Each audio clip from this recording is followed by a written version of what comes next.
Problem, knee pain, joint pains కు ఎటువంటి side effects లేకుండా శాశ్వత పరిష్కారం హోమియో కేర్ ఇంటర్నేషనల్. అందరికీ అర్థం అవ్వాల్సిన విషయం ఏంటంటే ఎందుకు కాకినాడ పోర్టు పైన మనం దృష్టి సారించాం, ఎందుకు పదే పదే కాకినాడ పోర్టు గురించి, ఈ రైస్ స్మగ్లింగ్ గురించి ఎందుకు ఈ విధంగా మనం ఆందోళన చెందుతున్నాం. ఎందుకంటే మీడియా మిత్రులు కూడా మీ అందరికి తెలుసు, స్థానికంగా ఉన్న కాకినాడలో కూడా చాలామందికి తెలుసు, 5 సంవత్సరాల్లో ఎవరిని కూడా లోపలికి ప్రవేశించలేదు, అనుమతించలేదు. అసలు అవకాశమే లేదు. లోపల ఎటువంటి కార్యక్రమాలు జరుగుతున్నాయి, ఎటువంటి బోట్లు వస్తున్నాయి, ఎవరు అక్కడ అధికారులు ఉన్నారు, ఏ విధంగా ఈ కార్యక్రమాలు జరుగుతున్నాయి దానిపైన కనీసం ఒక్క మీడియా మిత్రులను కూడా లోపలికి ఆహ్వానించలేదు, అనుమతి ఇవ్వలేదు. అంటే ప్రభుత్వం ఆస్తి, మన వనరుల్లో భాగం. రాష్ట్ర ప్రభుత్వం ప్రతిష్టాత్మకంగా ఆ రోజు కాకినాడ పోర్టుని 1999 నుంచి ప్రైవేటీకరణ అంశంలో ముందు తీసుకెళ్తున్న తరుణంలో వీళ్ళు పక్కడబందీగా వ్యూహం మేరకు ఎవరిని రానియకుండా ఒక పెద్ద కాన్స్పిరసీ చేశారు. దాన్ని ఈరోజు నేను మీకు వివరిస్తాను. ఎందుకంటే ఎందుకు కాకినాడ పోర్ట్ అని పదే పదే చాలామంది దాని గురించి ఆందోళన చెందుతూ ఆలోచిస్తున్నారు. రాష్ట్రంలో 29,000 ఫేర్ ప్రైస్ షాపులు ఉండగా ఈ బియ్యం సరఫరా చేయడానికి వైఎస్ఆర్సీపీ ప్రభుత్వం జగన్మోహన్ రెడ్డి గారు ముఖ్యమంత్రి అయిన తర్వాత ఒక నిర్ణయం తీసుకుని డోర్ డెలివరీ చేస్తామనే ఒక అబద్ధపు ప్రచారంతో 9,260 వ్యాన్లు కొని రాష్ట్ర ఖజానాకి దాదాపు 1,600 కోట్ల రూపాయలు ఖర్చు అయ్యే విధంగా మొబైల్ డెలివరీ యూనిట్లు వ్యాన్లని వీళ్ళు రాష్ట్ర వ్యాప్తంగా ఒక నెట్వర్క్ ఏర్పాటు చేశారు. 29,000 ఫేర్ ప్రైస్ షాపులు ప్రతి నెల 1వ తారీఖు నుంచి 15వ తారీఖు వరకు ఉదయం నుంచి సాయంత్రం వరకు తెరిచి ఉండి వినియోగదారులు ఎప్పుడు వచ్చినా వాళ్ళకి సరుకు అందించే విధంగా ఎన్నో సంవత్సరాలు జరుగుతున్న ఒక మంచి ప్రక్రియని వీళ్ళు పక్కదారి తీసుకెళ్ళి వాళ్ళ స్వలాభం కోసం ఈ వ్యాన్లు తీసుకొచ్చి ఈ వ్యాన్ల ద్వారా రాష్ట్ర వ్యాప్తంగా నెట్వర్క్ ఏర్పాటు చేసుకుని బియ్యం సేకరించడం మొదలుపెట్టారు. ప్రభుత్వానికి 43 రూపాయల 40 పైసలు ఖర్చు అయ్యే, ప్రతి కిలో ఖర్చు అయ్యే ఈ బియ్యాన్ని క్షేత్రస్థాయిలో వీళ్ళు 10 రూపాయలకే తీసుకుని వెళ్ళిపోవడం. చాలా చోట్ల మీరు సరైన సమయానికి రాలేదు, వ్యాన్ వెళ్ళిపోయింది కాబట్టి మీకు సరుకు ఇవ్వమని చెప్పడం. చివరికి ఎంఎల్ఎస్ పాయింట్ల దగ్గర నుంచి కూడా గోతాలు తీసుకుపోయే సందర్భాలు ఎన్నో ఉన్నాయి. అది చాలా స్పష్టంగా మనకి ఆధారాలు కూడా దొరికినాయి.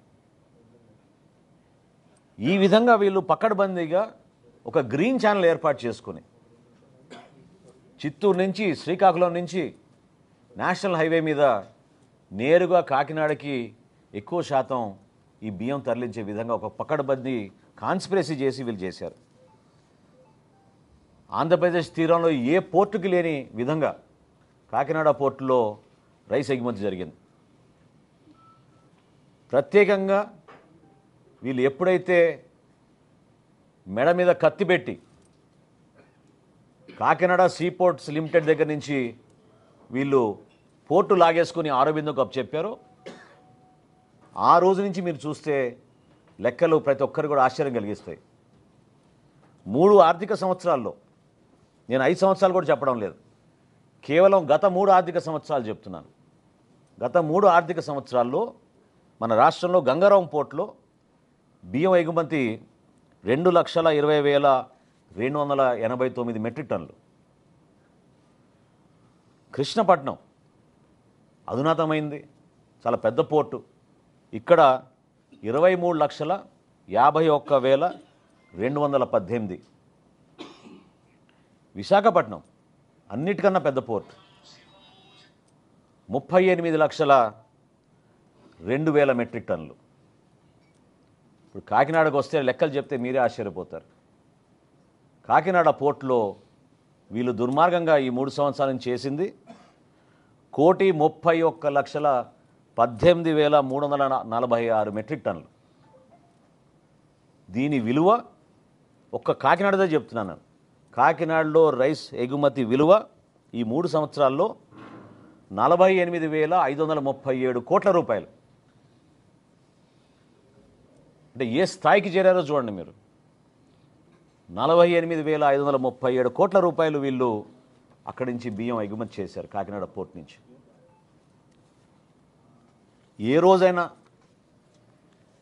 నిన్న చాలామంది హడావుడిగా ప్రెస్ కాన్ఫరెన్స్లు పెట్టారు. కన్నబాబు గారు పెట్టారు, చంద్రశేఖర్ రెడ్డి గారు పెట్టారు, వైఎస్ఆర్సీపీ నాయకులు చాలామంది హడావుడి చేశారు. గౌరవ ఉప ముఖ్యమంత్రి గారు పవన్ కళ్యాణ్ గారు ఎందుకు కాకినాడ పోర్టుకి రావాల్సి వచ్చింది? ఈ విధంగా ప్రజలకు సంబంధించిన ఆస్తిని పూర్తి స్థాయిలో ఒక కాన్స్పిరసీ వీళ్ళు తయారు చేసుకుని దుర్వినియోగం చేసి రాష్ట్రానికి నష్టం కలిగిస్తుంటే ఇదేమైనా ఒక వ్యక్తిపైన మేము కక్ష కట్టామా? ఒక కుటుంబానికే మేము పరిమితం అయ్యామా? సో దీని వెనక ఎవరున్నారు? ఎంత పెద్ద కాన్స్పిరసీ జరిగిందంటే జగన్మోహన్ రెడ్డి గారి ప్రభుత్వంలో ఆయనే ముఖ్యమంత్రి, ఆయనకి తెలియకుండా జరగదు కదా ఇది. ఆరోబిందో రియాలిటీకి కాకినాడ సీ పోర్ట్స్ ఎందుకు 41% వాటా ట్రాన్స్ఫర్ చేసింది? సుమన్ టీవీలో మీ పర్సనల్ అండ్ బిజినెస్ ప్రమోషన్స్ కోసం కింది నెంబర్కి కాంటాక్ట్ చేయండి.